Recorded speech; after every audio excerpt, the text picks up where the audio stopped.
you in the previous meetings that we had put it out to bid and awarded a contract. So we've issued a notice to proceed to a contractor, J.D. Coxwell, for West 3rd Street. And our time frame on that project is 6 months. And so that in total is going to connect 29 residents along West 3rd Street in the Duval St. John's area to sewer.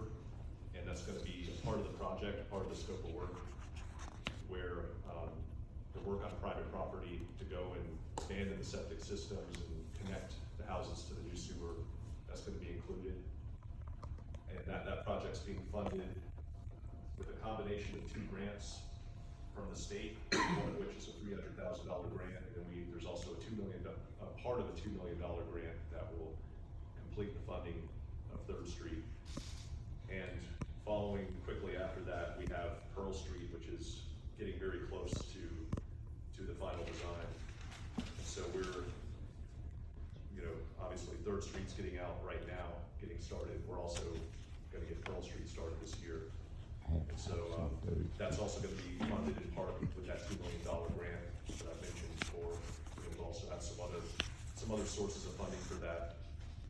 But that's gonna be a much larger project in the area of the Webster School that'll hook up about 44 residents. And then there are a lot of undeveloped properties as well that would have a greater potential of being more developable because of the availability of sewer. And so in addition to that, I also talked about the property that the CRA is interested in working towards a park on King Street and Woodlawn.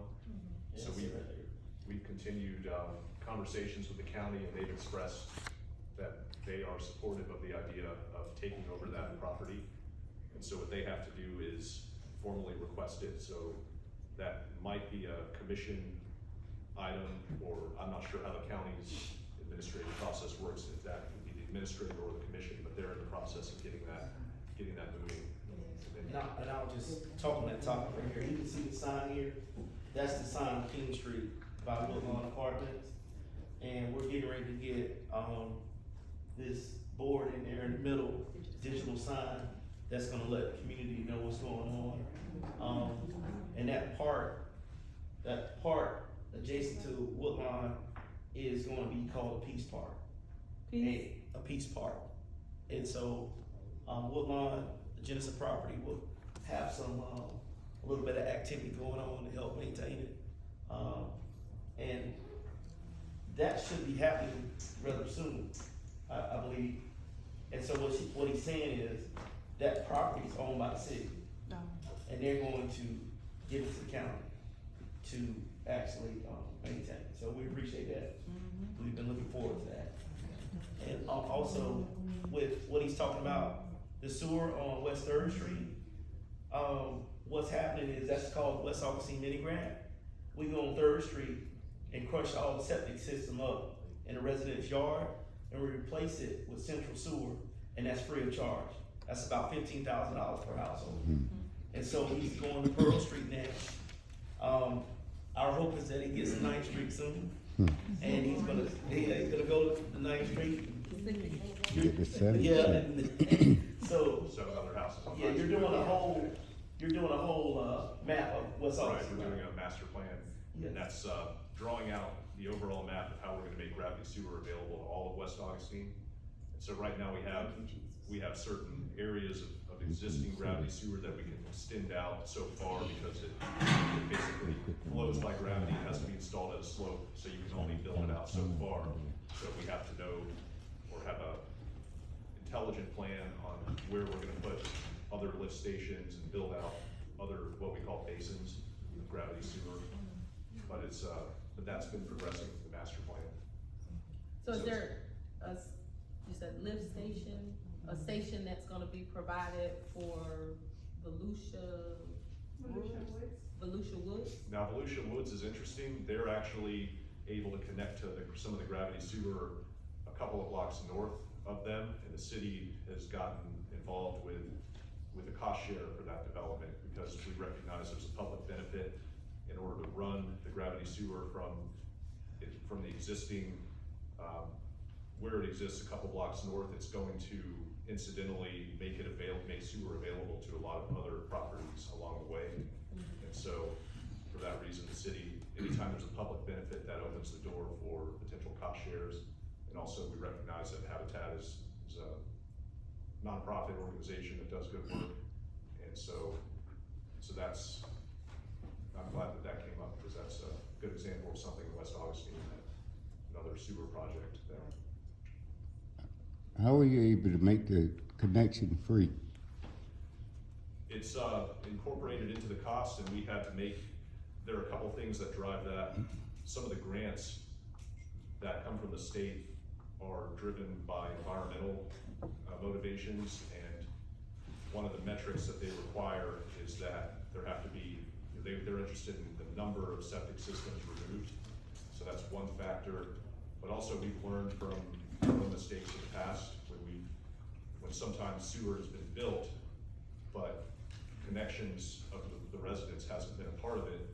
For instance, when the Duval and St. John's areas were initially built out, maybe about 12, 13 years ago, we saw that if you don't have a plan to hook people up, it's gonna take a very long time for that to happen, because either a new house has to get built or somebody's septic system has to really fail, and then people can't, it's an expensive process, so we found that it's better to hook people up right from the get-go.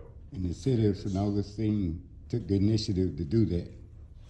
It was driven by a lot of concerned residents as well. And it's the state of Florida sewer to septic program is correct? Okay, thank you. West Main Street. That's one of the main streets, and you got septic tanks all up and down, West Main. It's true, there are a lot of areas where it definitely is it definitely can seem frustrating Is there a the Main slow Street pace in of St. Augustine? building out this infrastructure. And yeah, we're aware that there are a lot of areas throughout the West Augustine area, throughout the greater service area that really could use the service. And so that's one of the things our master plan is aiming to do, is to have a roadmap, a plan, so that we can understand how we're gonna bring service to all these areas. Proactive. West King Street, or if we wanna talk about the Courier block here, or the area that's a little bit southwest of Duval St. John's, or the area that's north of King Street, kind of where you have Orange Street and North Clay, streets like that. So we're aware of all these areas, and it's our aim to get them all hooked up over time. I appreciate that. You guys are being proactive versus reactive. Thank you, John. And I've also got job openings, but because I have about 20 of them listed here, I wouldn't want to take up all the time to read them all up. Yeah, okay. The list has been growing. Yeah, we have about 3 minutes left, and I'm gonna open the floor for comments. Commissioner Christian Whitehurst is gonna hang around for about a good 10-15 minutes, so you guys wanna speak with him, you know, you can. But if you have anything for me, please speak now. When are your meetings? Yes, ma'am. It's every second Monday of the month, 7 o'clock to 9. Is the public invited to that meeting? What's that? Is the public invited to your? Yes, it's a community meeting. You said 6? 7, yes, You're also virtual, aren't you? yes. But we are public meeting, and right now, what's that one? Yeah, we'll be here, yes, yes, just like Next this. meeting, do you need to be here? Yes. So, it's very important that we stick together, with this housing situation right now. We're gonna give you all the information as soon as we can get it. You know, I don't wanna be ticked off, but if you look at Volusia Street, where the Dollar General is, that, that funding came off the back of the residents to put infrastructure in. It was out of good faith that we went down there with no buildings in sight, with infrastructure. And so the Canopy Oaks benefited from it too, with the Habitat community. That was off the backs of the community. Now, what's gonna piss me off is when Ability Homes are going up right next to Dollar General with 92 apartments, units. You gotta be real careful about this because it's affordable and it's HUD. But there's a percentage in there that's HUD, and it's called 10%. So what's gonna happen is, when ability houses hit the market, Pastor Kelly, Market rate. and there's 92 units, and they say I know. 10% of that is gonna be at 30% AMI. That's affordable. 30% of the AMI is affordable. I'm telling you it is. So you're talking about anywhere between, if you go in there with a 3-bedroom, somebody wants to leave Woodlawn, and they go apply for ability, and you only got 9 people that's gonna qualify for that 30%. That apartment for a person coming out of Woodlawn, just say 3-bedroom, at market rate, it'll probably be about $1,600–1,700 a month. 30% of that AMI, you're talking about $700–600 for a 3-bedroom apartment. Our people have got to learn, when it hits the floor, start to apply in. If you don't do that, we're gonna be left behind because somebody's gonna already be there to do it. I wish it was 30% that was doing a 30% EMI. It's only 10%. So we have to be the first one in there to do so. So please benefit. Volusia Street is gonna be one of the most dynamic streets in West Augustine within the next 5 years. And so just let you know that please look for Ability Homes coming. Because they're coming up when, Mr. White? June. This year. Are those apartments? Yes. Those apartments. So do the residents get, first dib or anybody from, cause a lot of people are coming here from other places. So do we get the first dibs on it?